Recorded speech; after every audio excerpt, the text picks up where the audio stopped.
જોઈ શકો છો આ લાઇટ હાઉસ છે અને આ ઉપર લગભગ લાઇટ લાગેલી છે અહીંયા આગળ. બહુ વધારે ઝૂમ થયું છે નહીં કેમ કે આપણી પાસે એવો હેવી ફોન નથી યાર. બરાબર, આ લાઇટ હાઉસ છે અહીંથી કે દરિયો આ રહ્યો તમે જોઈ શકો છો. દરિયાના મોજા એવી રીતે મતલબ આજે ખબર નહીં દરિયાના શું થયું છે. દરિયાના મોજા એટલી બધી હેવી રીતે આવે છે ને કે વાત ના પૂછો એમ. દરિયો મતલબ એટલે બહુ ખબર નહીં એને દરિયાને શું થયું છે.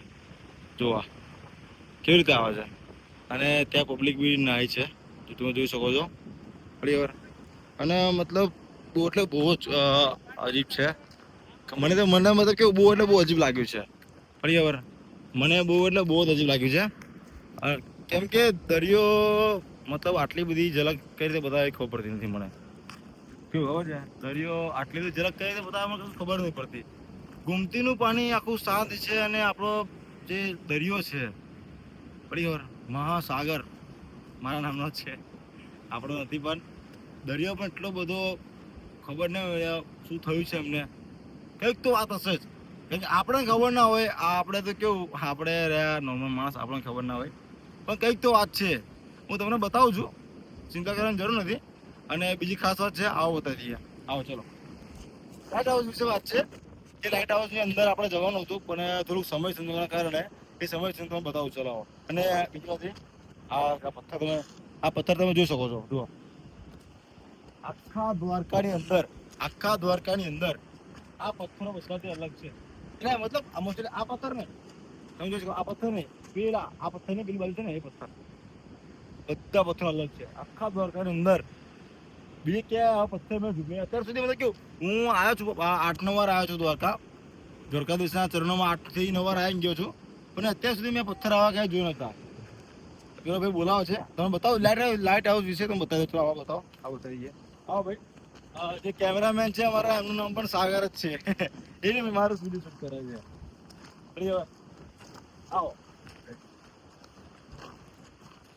અને પેલા પથ્થર એક ફરી બતાવી દો. અત્યારે ઉપરથી દેખાતો ઉપરથી બતાવી દેજો, બહુ સારું લાગે છે.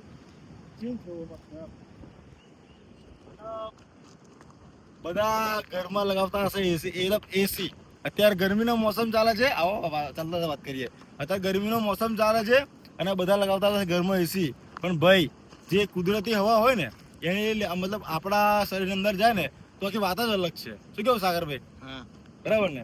તો આખી મતલબ વાત જ અલગ છે એમ. કુદરતી હવા એટલે કે આ દરિયો જયારે આવી રીતે એના મોજા આવે છે ત્યારે એનો પવન એવો મસ્ત આવે ને, ઠંડો ઠંડો પવન કે વાત ના પૂછો. બોલો, આવો બતાવી દીજો.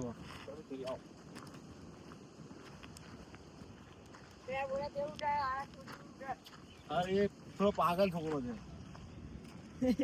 જ્યાં ત્યાં બતરાવતો પડે છે, પટાકી આપવાની છે. ના ના સાગરભાઈ,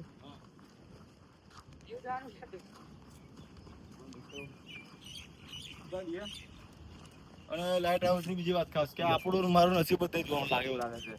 અહીંયા વાત મળી છે કેટલા ખુલશે જોઈ લઈએ આપણે. આ નોટિસ જોઈ લઈએ.